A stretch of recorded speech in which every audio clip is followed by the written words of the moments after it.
जय श्री कृष्णा। आज पूर्णिमा के दिन आइए सुनते हैं सत्यनारायण व्रत कथा।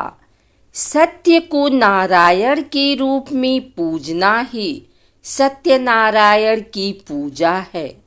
इसका दूसरा अर्थ यह है कि संसार में एकमात्र नारायण ही सत्य है, बाकी सब माया है। सत्य में ही सारा जगत समाया हुआ है। सत्य के सहारे ही शेष भगवान पृथ्वी को धारण करते हैं। श्री सत्यनारायण व्रत का वर्णन देवर्षि नारद जी के पूछने पर स्वयं भगवान विष्णु ने अपने मुख से किया है। एक बार योगी नारद जी ने भ्रमण करते हुए मृतलोक के प्राणियों को अपने अपने कर्मों के अनुसार तरह तरह के दुखों से परेशान होते देखा। इससे उनका संत हृदय द्रवित हो उठा और वे बीड़ा बजाते हुए अपने परम आराध्य भगवान श्री हरि की शरण में हरि कीर्तन करते क्षीर सागर पहुँच गए और स्तुति पूर्वक बोले, हे नाथ, यदि आप मेरे ऊपर प्रसन्न हैं तो मृत्यु लोक के प्राणियों की व्यथा हरने वाला कोई छोटा सा उपाय बताने की कृपा करें।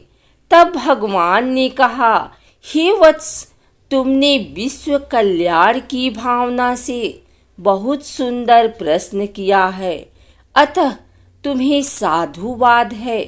आज मैं तुम्हें ऐसा व्रत बताता हूँ जो स्वर्ग में भी दुर्लभ है और महान पुण्यदायक है तथा मोह के बंधन को काट देने वाला है, और वह है श्री सत्यनारायण व्रत।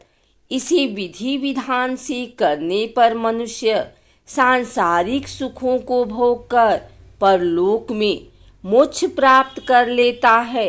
इसके बाद काशीपुर नगर के एक निर्धन ब्राह्मण को भिक्षावृत्ति करते देख भगवान विष्णु स्वयं ही एक बूढ़े ब्राह्मण के रूप में उस निर्धन ब्राह्मण के पास जाकर कहते हैं, हे विप्र, श्री सत्यनारायण भगवान मनोवांछित फल देने वाले हैं। तुम उनके व्रत पूजन करो, जिससे करने से मनुष्य सब प्रकार के दुखों से मुक्त हो जाता है। इस व्रत में उपवास का भी अपना महत्व है, किंतु उपवास से मात्र भोजन न लेना ही नहीं समझना चाहिए।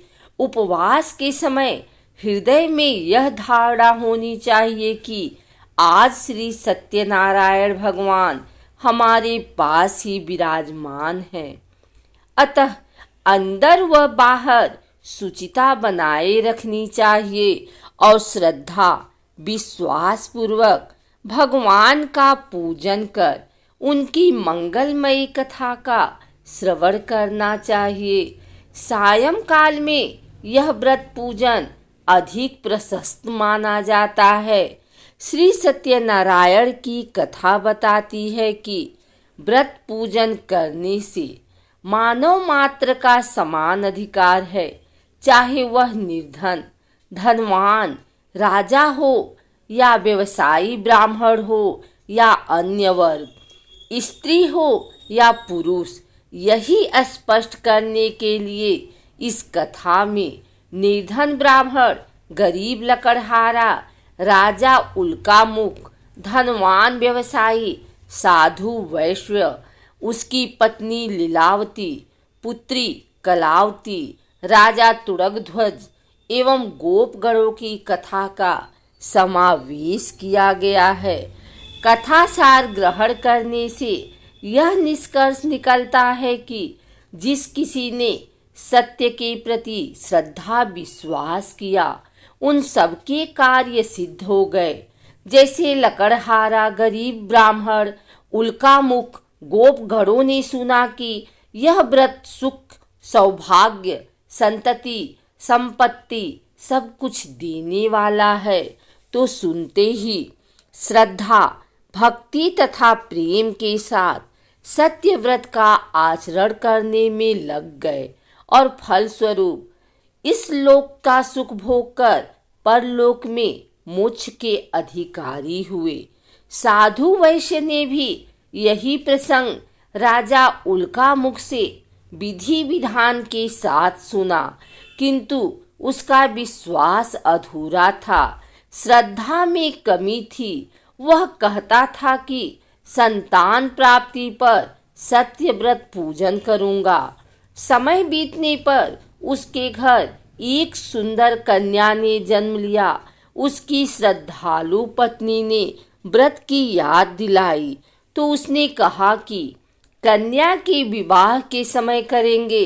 समय आने पर कन्या का विवाह भी हो गया, किंतु उस वैश्य ने व्रत नहीं किया। वह अपने दामाद को लेकर व्यापार के लिए चला गया। उसे चोरी के आरोप में राजा चंद्रकेतु द्वारा दामाद सहित कारागार में डाल दिया गया। पीछे घर में भी चोरी हो गई। पत्नी लीलावती व पुत्री कलावती भिक्षावृत्ति के लिए विवश हो गई। एक दिन कलावती ने किसी विप्र के घर श्री सत्यनारायण का पूजन होते देखा और घर आकर माँ को बताया। तब माँ ने अगले दिन श्रद्धा से व्रत पूजन कर भगवान से पति और दामाद के शीघ्र वापस आने का वरदान मांगा। श्रीहरि प्रसन्न हो गए और स्वप्न में राजा को दोनों बंदियों को छोड़ने का आदेश दिया। राजा ने उनका धन धान्य तथा प्रचुर द्रव्य देकर उन्हें विदा किया। घर आकर पूर्णिमा और संक्रांति को सत्यव्रत का जीवन पर्यंत आयोजन करता रहा। फलतः सांसारिक सुख भोग कर उसे मोक्ष प्राप्त हुआ।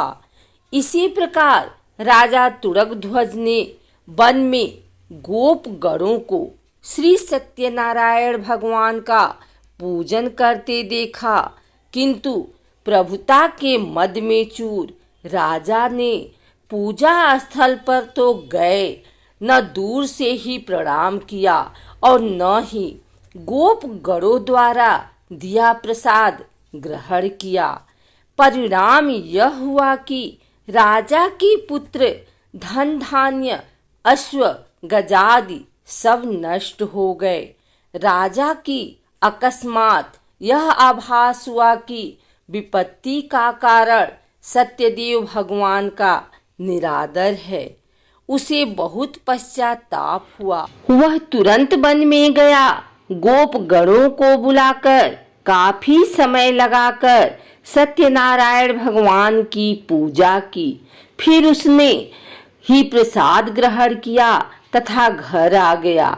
उसने देखा कि विपत्ति टल गई है और उसकी सारी संपत्ति तथा जन सुरक्षित हो गए हैं। राजा प्रसन्नता से भर गया और सत्यव्रत के आचरण में निरत हो गया तथा अपना सर्वस्व भगवान को अर्पित कर दिया। श्री सत्यनारायण व्रत से हमें शिक्षा मिलती है कि सत्य रूप ब्रह्मा जीवात्मा रूप में हमारे अंदर विद्यमान है। हम सब सत्य के ही स्वरूप हैं, पर माया के बस में आकर नष्ट होने वाली वस्तुओं को संग्रह करने की सोचकर संसार में मग्न हो रहे हैं। इस अज्ञान को दूर करके सत्य को स्वीकार करना और प्रभु की भक्ति करना ही मानव का धर्म है। यही सत्यनारायण व्रत और कथा का सार है।